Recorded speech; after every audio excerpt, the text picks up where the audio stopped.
Hello friends, welcome to world business. तो जैसा कि आपको पता है, इंडियन नेवी के द्वारा अपने नए indigenous aircraft carrier INS Vikrant पे ऑपरेट करने के लिए नए एयरक्राफ्ट्स की ज़रूरत है और इसके लिए उन्होंने एक टेंडर को भी निकाला हुआ है जिसमें इंडियन नेवी के द्वारा 26 डेक बेस्ड फाइटर को परचेस किया जाएगा जिन्हें फ्यूचर में आईएनएस विक्रांत पे ऑपरेट किया जाएगा। मैं आपको बता दूं कि इस टेंडर के रिस्पॉन्स में फ्रांस की डसॉल्ट कंपनी के द्वारा अपना रफाल एम फाइटर और अमेरिका की बोइंग कंपनी के द्वारा अपने F-18 फाइटर को उतारा गया है और इन्हीं दोनों के बीच में ये कंपटीशन चल रहा था। लेकिन अब एक तीसरा कंटेंटर भी आ गया है जो रसिया है। रसिया ने अपने MiG-29K को इस टेंडर में पेश किया है जिससे कि ये कंपटीशन अब 3 फाइटर जेट्स के बीच में हो गया है। मैं आपको बता दूं कि रसिया के द्वारा MiG-29K के अपग्रेडेड वेरिएंट को इसमें पेश किया गया है और उसका कहना है कि इंडियन नेवी पहले से ही MiG-29K का इस्तेमाल कर रही है, इसलिए ये फाइटर उसके लिए ज़्यादा बेहतरीन होंगे।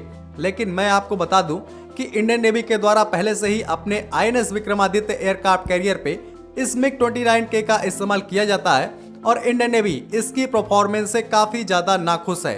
वो क्यों है, मैं आपको आगे बताऊँगा। फिलहाल हम बात करते हैं रफाल एम और F-18 की। अभी तक इस टेंडर में 2 ही कंपटीटर बने हुए थे जिसमें रफाल एम और F-18 सुपर हॉर्नेट था। मैं आपको बता दूं कि इन दोनों फाइटर्स में से इंडियन नेवी का जो ज़्यादा इंटरेस्ट था वो रफाल एम में था, क्योंकि रफाल एम हमारे एयरक्राफ्ट कैरियर के लिए ज़्यादा कंफर्टेबल था ना कि F-18। और रफाल जेट का इस्तेमाल ऑलरेडी हमारी एयरफोर्स के द्वारा भी किया जा रहा है, इसलिए इंडियन नेवी का ज़्यादा झुकाव रफाल एम के ही तरफ था। लेकिन अगर हम बात करें रशियन MiG-29K की, तो इंडियन नेवी के एयरक्राफ्ट कैरियर आईएनएस विक्रमादित्य से इन्हीं MiG-29K को ऑपरेट किया जाता है और इंडियन नेवी इनकी परफॉर्मेंस से काफ़ी ज़्यादा नाखुश है। इवन इन फाइटर्स को 2035 तक इंडियन नेवी रिटायर भी कर देना चाहती है। ऐसा क्यों है, मैं आपको बताता हूँ। ये जो रशियन MiG-29K फाइटर्स हैं, इनकी जो सर्विस अवेलेबिलिटी है वो काफ़ी ज़्यादा लो है।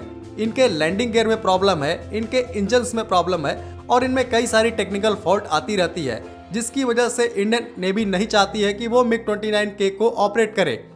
ये जो सर्विस अवेलेबिलिटी है वो रशियन एयरक्राफ्ट्स की काफ़ी ज़्यादा खराब है। जैसे हम इंडियन एयरफोर्स की बात करें तो इंडियन एयरफोर्स में भी भारी मात्रा में रशियन फाइटर्स का इस्तेमाल किया जाता है और उसके साथ ही हम फ्रांस के भी फाइटर का इस्तेमाल करते हैं तथा ब्रिटेन के जैगुआर फाइटर का भी इस्तेमाल करते हैं। अगर दोनों की सर्विसबिलिटी को हम कंपेयर करें तो रसिया के अगर 10 फाइटर हम इस्तेमाल करते हैं तो उसके 6 फाइटर ही फ्लाईवे कंडीशन में रहते हैं, बाकी के 4 ग्राउंडेड होते हैं। उनमें या तो किसी प्रकार की फॉल्ट आई होती है या उनमें स्पेयर पार्ट की प्रॉब्लम होती है।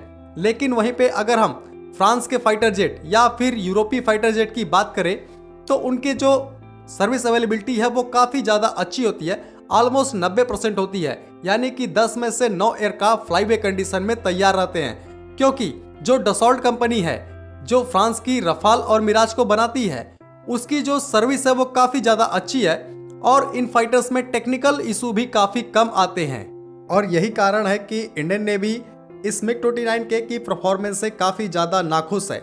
मैं आपको बता दूं कि इसके लैंडिंग गियर में तो प्रॉब्लम है ही, साथ ही साथ जो रशियन एयरक्राफ्ट्स के इंजन होते हैं उनमें भी प्रॉब्लम्स आती रहती हैं, क्योंकि रशियन एयरक्राफ्ट्स के इंजन की जो टेक्नोलॉजी है वो अमेरिकन और यूरोपियन टेक्नोलॉजी से इन्फीरियर होती है।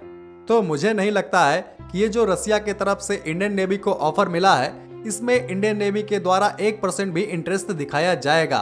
वैसे आपका क्या विचार है, अपने विचार कमेंट सेक्शन में जरूर बताएं। लेकिन मैं आपको बता दूं कि इंडियन नेवी का जो पूरा फोकस है वो है फ्रांस के रफाल एम फाइटर पे, क्योंकि ये जो रफाल एम फाइटर है ये इस MiG-29 से फॉर बेटर है और काफ़ी ज़्यादा एडवांस भी है। चाहे इसके वेपन सिस्टम की बात करें या इसके एवियोनिक्स रडार या फिर किसी भी तरीके की इलेक्ट्रॉनिक इक्विपमेंट्स की बात करें, हर मामलों में ये रफाल एम इस रशियन MiG-29K से बेटर है। वहीं पे अगर हम बात करें F-18 की, तो F-18 अमेरिकन ओरिजिन का फाइटर है और इंडिया कभी भी अमेरिकन ओरिजिन फाइटर को इस्तेमाल नहीं किया है, ना ही नेवी ना ही एयरफोर्स। तो कुल मिला जुला के बात आ जाती है रफाल एम पे। तो मुझे लगता है कि इंडियन नेवी के द्वारा आईएनएस विक्रांत पे रफाल एम को ही ऑपरेट किया जाएगा। तो आज की वीडियो को मैं यही ख़त्म करता हूँ। जय हिंद।